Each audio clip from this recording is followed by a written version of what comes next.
بین قهرمان‌ها و اشرار دنیای کامیک تعداد کمی هستن که به اندازه بتمن باهوش و با استعداد باشن. بتمن اونقدر باهوشه که مدت‌هاست لقب بزرگترین کاراگاه جهان رو در بین شخصیت‌ها به خودش اختصاص داده.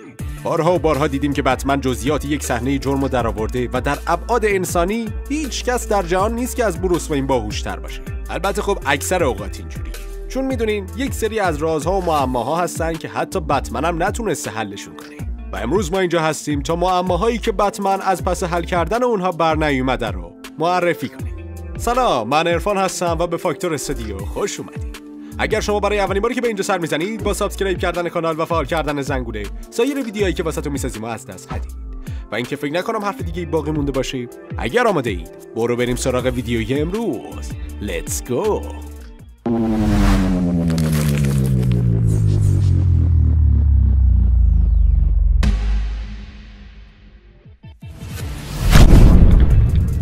شماره 8. معمای حل نشده. آخرین داستان ریدلر. اون چیه که بال داره اما پرواز نمیکنه، بازو داره اما دست نداره، چشم داره اما نمیتونه ببینه. این معماییه که حتی بتمن هم نتونسته حلش کنه. این ماجرا مربوط میشه به کامیک شماره 10 ماجراجویی بتمن با عنوان آخرین داستان ریدلر. اینجا ریدلر به خاطر انتخابایی که توی زندگیش داشته خودشو سرزنش میکنه. وقتی که آدماش میان که از زندان فراریش بدن، ادوارد نیگما بهشون میگه که بازی تموم شده و دیگه ریدلری در کار نیست. اراذلا به دست و پای رئیسشون میافتن و ادی یکم نرم میشه و تصمیم میگیره که یک بار دیگه شانسش رو در مقابل شوالیه تاریکی امتحان کنه. اگر موفق شد که دوباره به زندگی مجرمانش برمیگرده، اگرم نشد که این کارو میبوسه و میذاره کنار. در کمال تعجب اینجا ریدلر بهتر از بتمن عمل میکنه. درسته که شوالیه تاریکی اینجا درگیر یک سری از مجرمای دیگه بوده، اما حقیقت ماجرا این بود که بتمن نتونسته معمای ادوارد نیگما رو حل کنه. برای کسی که نمیدونن باید بگم که این معما مربوط میشه به یک عقاب جواهر نشان که ریدلر اونو دزدیده بود. وقتی بتمن نتونست این معما رو حل کنه، رفت سراغ ریدلر و با یک حرکت اون عقابو ازش پس گرفت. اما این اتفاق هرگز ریدلر رو ناراحت نکرد، چون از اینکه بتمن پذیرفته بود که ریدلر معمایی رو ترک کرده که بتمن نتونسته حلش کنه، به وجد اومد. شماره 7. قاتل دیگه تعطیلات. هالووین طولانی. داستان هالووین طولانی بین سالهای 1996 تا 1997 منتشر شد و در زمان خودش یک نقطه عطفی به حساب می اومد و بزرگترین کارگاه جهان رو حسابی به چالش کشید. درسته که بتمن فهمید قاتل تعطیلات در واقع 2 نفر بودن، اما به نظر میرسه که کپکرا سیدر ما متوجه نشده بوده که یک شخص سومی هم پشت داستان این قتله. توی داستان هالووین طولانی هر ماه یک قربانی جدید پیدا میشد. این داستان در پس زمینه جنگ خونین بین 2 خانواده مجرم رخ میده. در جریان همون جنگ و نزاع‌ها به صورت دادستان منطقه یعنی هاروی دنت اسید پاشی میشه و نصف صورتش از بین میره و تبدیل میشه به تو فیس یا همون 2 چهره زشت خودمون. بتمن خیلی راحت هاروی رو به عنوان قاتل تعطیلات پیدا کرد و بعد آلبرتو فالکون هم به عنوان قاتل تعطیلات دیگه شناخته شد و اون چیزی که در صحنه آخر هالووین طولانی نشون داده شد این بود که گیلدا همسر دنت قاتل دیگه تعطیلات بود.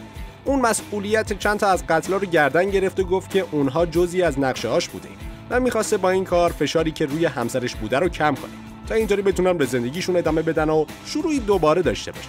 اما با این وجود بتمن برای اینکه ضایع نشه یا اینکه اصلاً همچین شکی نکرده بود، گیلدا رو به عنوان قاتل سوم در نظر نگرفت که نگرفت. شماره 6. هنگمن. پیروزی تاریک. 3 سال بعد از پخش موفقیت آمیز هالووین طولانی، ما با یک ماجرای جالب دیگه به عنوان پیروزی تاریک مواجه میشیم. ادامه ماجرای قاتل تعطیلات. این بار معما پیرامون یک مجرمه که پلیسا رو به قتل میرسونه. اون قاتل به هنگمن معروف بود. سرانجام معلوم شد که هنگمن در واقع همون سوفیا جیگانته است. اما بتمن خودش متوجه این قضیه نشد و کتومن بود که بار سنگین این کار رو به دوش کشید. سلینا کایل به اعماق راز هنگمن و خانواده فالکون نفوذ کرد و متوجه شد که سوفیا اون قاتل مرموزه. سوفیا بعد از اتفاقات هالووین طولانی توی پیروزی تاریک تظاهر میکرد که ویلچری شده و به همین خاطر به عنوان آخرین مظنون این قتل در نظر گرفته شد. به هر حال بتمن و جیم گوردون نتونستن این معما رو حل کنن و معمای هنگمن فقط به دستای سلینا حل شد. در پایان داستانم سوفیا خودش رو در قالب هنگمن نشون داد. درست زمانی که سعی داشت تو فیس رو بکشه، هویت خودش رو برملا کرد. شماره 5. پیچیدگی‌های هاش. بتمن هاش یکی از بهترین داستان‌های بتمن در طول تاریخ بود. قسمت جالب داستان اینه که هاش واقعاً چه کسیه. سرانجام بروس وین به این میرسه که توماس الیوت دوست دوران بچگیش پشت این چهره بانداژ شده قرار. الیوت هفته‌ها و ماها بروس رو سر کار گذاشته بود و این برای بروس یکم پذیرشش سخت بود. اون چیزی که باعث خجالت بیشتر بتمن شد این بود که اون متوجه نشد انگیزه تامی از این کارا چی بوده. وقتی تامی بچه بود پدرش توی یک تصادف میمیره و تامی به خاطر اینکه پدر بروس جون مادرش رو بعد از اون اتفاق نجات میده ازش متنفر میشه، چون میخواسته تمام ثروت خانواده‌اش رو بالا بکشه. تامی برای اینکه نمک بیشتری هم به زخم بروس بپاشه یک جا وانمود کرد که جیسون تاد که مرده بود از قبر اومده بیرون. اما این پایان ماجرا نبود و اون برای این کار از قدرت‌های کلیفیس استفاده می‌کرد. شماره 4: مرگ گریسون‌های پرنده، سایه‌های بلند. بعد از اتفاقاتی که در داستان آخرین بحران یا همون فاینال کرایسیس رخ داد، بروس وین مرد. در واقع به زمان گذشته فرستاده شد. شهر گاتام به دنبال شخصی بود که جانشین بتمن بشه و در نهایت دیک گریسون جای اون رو گرفت. یکی از اولین داستان‌هایی که در این زمان منتشر شد، داستان سایه‌های بلند بود و اونجا بود که دیک توی بتکیو با توفیس مبارزه کرد و بعد از این مبارزه گریسون و آلفرد تصمیم گرفتن که بتکیو رو مرتب کنن. همه جا گفته شده بود که پدر و مادر دیک طی یک نقشه برنامه‌ریزی شده به قتل رسیدن. اما این ماجرا نشون میده که حقایق بیشتری پشت قتل جان و ماری گریسون وجود داره. دیک داشت یک درایو USB مخفی رو بررسی میکرد که متوجه یک چیز عجیب شد.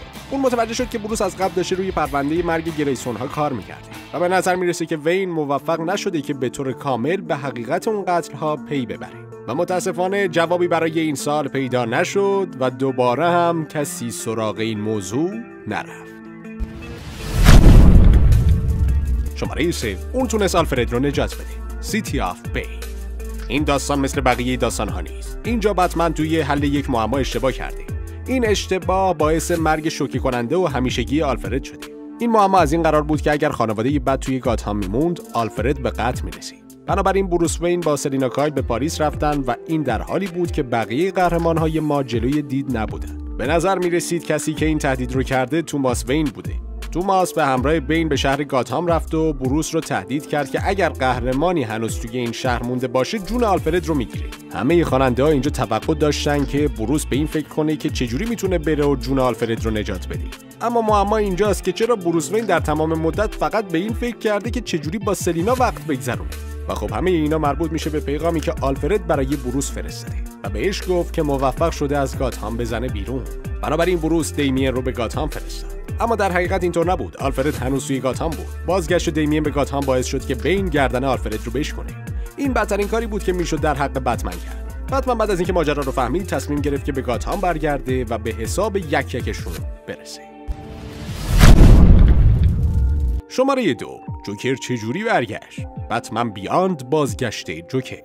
نه تنها یک بتمن نمیتونست این راز رو حل کنه، بلکه دوتا بتمن هم نتونستن این راز رو حل کنن. اینجا تری مگینس تحت نظارت بروس وین کار میکنه.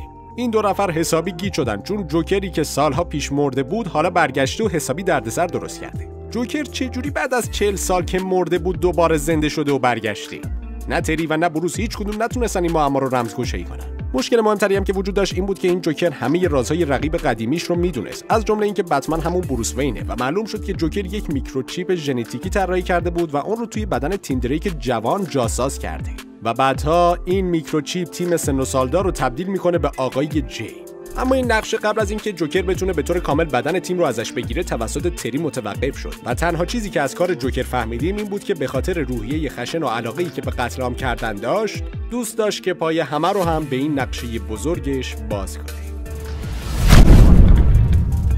و اما شماره 1: معمای اونوماتوپیا.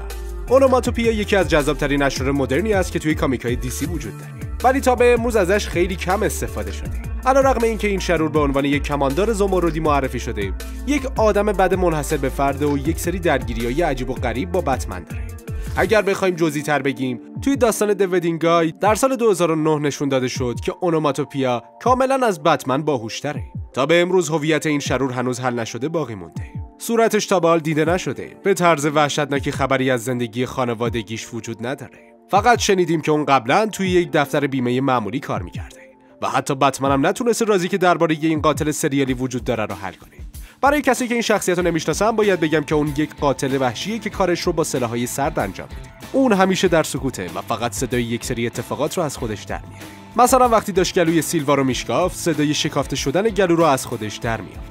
قسمت بعد ماجرا اینه که این قتل فقط به خاطر این رخ داد که شواریه تاریکی اون رو به بتکیو دعوت کرد. توی بتکیو بتمن چهره خودش رو به اونوماتوپیا نشون داد، اما اون به خاطر اینکه سیلوا هویتش رو شناخته بود و می‌خواست اونو برملا کنه، اونو به قتل رسوند. خب دوستان، این بود از معماهایی که بتمن تا به الان نتونسته حلشون. اگر شما فکر می‌کنید معمای دیگه‌ای هست که ما داخل لیست امروزمون بهتون نگفتیم، حتما اونو توی کامنت‌ها به ما بگید. و اینکه دمتون گرم تا اینجا همراه ما بودید. اگر از این ویدیو خوشتون اومد با لایک و سابسکرایباتون از ما حمایت کنید و تا فاکتور بعدی خدا نگهدار.